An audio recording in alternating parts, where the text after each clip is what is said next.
देहरादून के विकास नगर में सहसपुर थाना क्षेत्र के खुशहालपुर में 4 अज्ञात बदमाशों ने तमंचे की नोक पर कारोबारी के परिवार को बंधक बना लिया।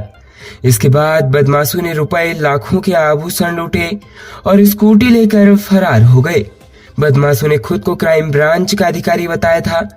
चारों आरोपी कारोबारी की स्कूटी पर फरार होते हुए सीसीटीवी कैमरे में कैद हुए। थाना पुलिस आरोपियों की तलाश में जुटी है। जानकारी के अनुसार बुधवार रात्रि करीब 1:30 बजे 4 बदमाश खुशहालपुर में कारोबारी फुरकान अहमद के घर में छत के रास्ते दाखिल हुए। इस दौरान फुरकान, उनकी पत्नी, भतीजा भतीजी और 2 बेटियां बरामदे में सोए हुए थे। सभी बदमाश तमंचे दिखाकर 2 छोटे बच्चों को छोड़कर परिवार के सभी लोगों को घर के कमरे के भीतर ले गए। बदमाशों ने स्वयं को क्राइम ब्रांच के अधिकारी बताया और फुरकान को नशा कारोबारी और बदमाश बताकर धमकाने लगे। कहा कि तेरी रोजाना की 50,000 की आमदनी होती है, तेरे घर में लाखों के गहने और नकदी होने की सूचना है। बदमाशों ने गद्दे और सोफे की सीट भी फाड़ दी। बदमाशों ने फुरकान की पत्नी को छोड़कर सभी के हाथ बांध दिए। उसके बाद छोटे बच्चों को जान से मारने की धमकी देकर फुरकान की पत्नी को तिजोरी वाले कमरे में चलने के लिए कहा। तिजोरी खोलने के बाद बदमाशों ने उसमें से करीब 80,000 की नकदी और आभूषण निकाल लिए। उसके बाद कमरे का दरवाजा बंद कर फुरकान अहमद की स्कूटी लेकर फरार हो गए। लूट की सूचना पर एसपी देहात लोकजीत सिंह, सीओ विकास नगर भास्कर लाल शाह और थाना पुलिस घटनास्थल पर पहुंची। पीड़ित कारोबारी में पुलिस को लूट की तहरीर दी है। थाना पुलिस आरोपियों की तलाश में जुटी हुई है। पिथौरागढ़ जनपद मुख्यालय के खड़कोट स्थित निराश्रित महिला केंद्र में रहने वाली एक महिला ने तीसरी मंजिल से कूद मार दी और उसकी जान चली गई। पुलिस ने पोस्टमार्टम के बाद शव केंद्र को सौंपा। केंद्र प्रभारी की मौजूदगी में महिला का अंतिम संस्कार किया गया। मिली जानकारी के अनुसार बीते 8 माह पूर्व देहरादून से एक महिला, जिसके परिजनों का पता न होने के कारण पिथौरागढ़ निराश्रित महिला केंद्र में भेजा गया था। महिला मूक बधिर और मानसिक बीमार बताई जा रही है, जिसका उपचार चल रहा था। बीते सोमवार की सुबह महिला ने केंद्र की तीसरी मंजिल से कूद मार दी। आनन फानन में केंद्र के कर्मियों ने महिला को अस्पताल पहुंचाया, जहां चिकित्सकों ने परीक्षण के बाद उसे मृत घोषित कर दिया। सूचना पर पहुंची पुलिस ने अस्पताल पहुंचकर मजिस्ट्रेट की मौजूदगी में पंचनामा भरा। पोस्टमार्टम के बाद केंद्र प्रभारी व अन्य की मौजूदगी में रामेश्वर घाट में महिला का अंतिम संस्कार किया गया। इधर निराश्रित महिला केंद्र प्रभारी रविंद्र कुमार ने बताया कि बीते 8 माह पूर्व महिला को देहरादून से पिथौरागढ़ निराश्रित महिला केंद्र भेजा गया था। मानसिक रूप से बीमार महिला का उपचार मानसिक रोग विशेषज्ञ से कराया जा रहा था। सोमवार दोपहर महिला ने भवन की छत से कूद मार दी। अस्पताल ले जाने तक उसने दम तोड़ दिया। सभी आवश्यक कार्रवाई के बाद रामेश्वर घाट में अंत्येष्टि कर दी गई है। राज्य उत्तराखंड की राजधानी देहरादून के चक्राता क्षेत्र से हृदय को झकझोर देने वाली खबर सामने आ रही है। बताया जा रहा है कि यहाँ एक पिता ने शराब के नशे में पड़ोसी के साथ मिलकर मासूम बच्ची के साथ दुष्कर्म किया है। 3 जून को एक महिला ने राजस्व पुलिस को अपने पति के खिलाफ तहरीर सौंपी थी। महिला ने तहरीर में बताया कि 18 मई को उसके पति ने उनकी बेटी के साथ दुष्कर्म किया। घटना के दौरान जब बेटी चिल्लाई तो मां की नींद खुल गई। मौजूदा मंजर देखकर मां के पैरों तले जमीन खिसक गई, जिसके बाद महिला ने बताया कि उसके पति ने किसी को यह बताने पर उसे और उसकी बेटी को जान से मारने की धमकी दी।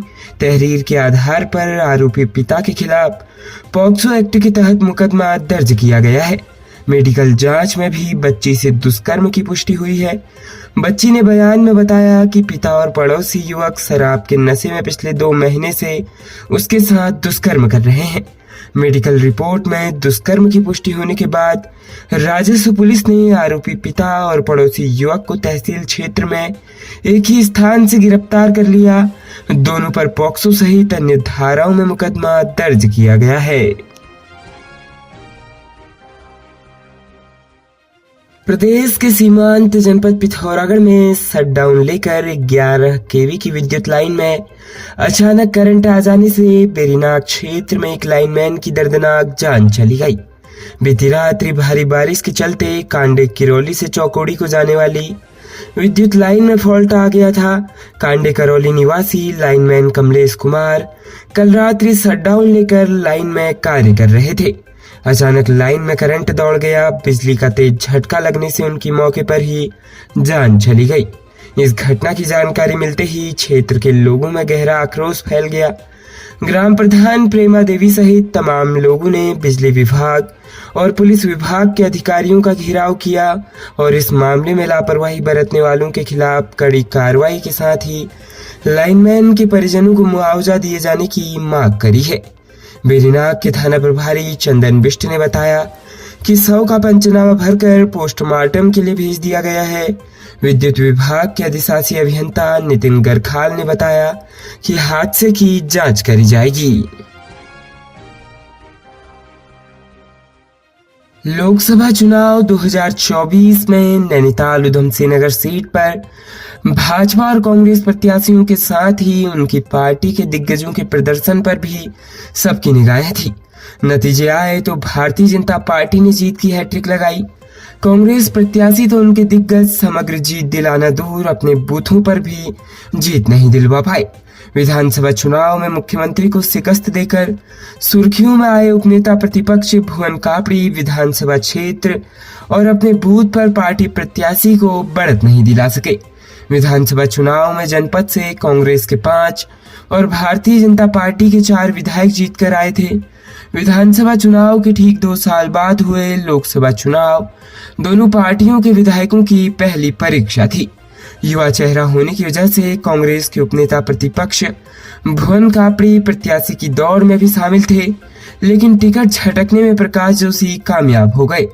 इधर अपने अपने प्रत्याशी को जिताने के लिए दोनों दलों के विधायक पूरे जोश के साथ जुटे थे, लेकिन जब ईवीएम खुली तो भारतीय जनता पार्टी विधायकों का प्रदर्शन तो ठीक रहा, लेकिन जसपुर विधायक आदेश चौहान को छोड़कर अन्य कांग्रेस विधायक अपने विधानसभा क्षेत्रों में पार्टी को जीत नहीं दिलवा सके। अधिकतर विधायकों के बूथों से भी पार्टी प्रत्याशी को हार का सामना करना पड़ा। जनपद में सिर्फ नानक मत्था विधायक गोपाल राणा के बूथ पर पार्टी प्रत्याशी को भाजपा से अधिक वोट मिले। उनके बूथ पर कांग्रेस को 469 और भारतीय जनता पार्टी को 233 वोट मिले। बाजपुर विधायक नेता प्रतिपक्ष यशपाल आर्य का बूथ हल्द्वानी में है, जबकि उनके विधानसभा क्षेत्र में भी पार्टी प्रत्याशी को हार का सामना करना पड़ा। खबरों में बने रहने के लिए धन्यवाद। खबरों से प्रकाशित रहने के लिए कुमाऊनी कुटुंब को सब्सक्राइब करना न भूलें तथा खबरों को शेयर कर सहयोग प्रदान अवश्य करें।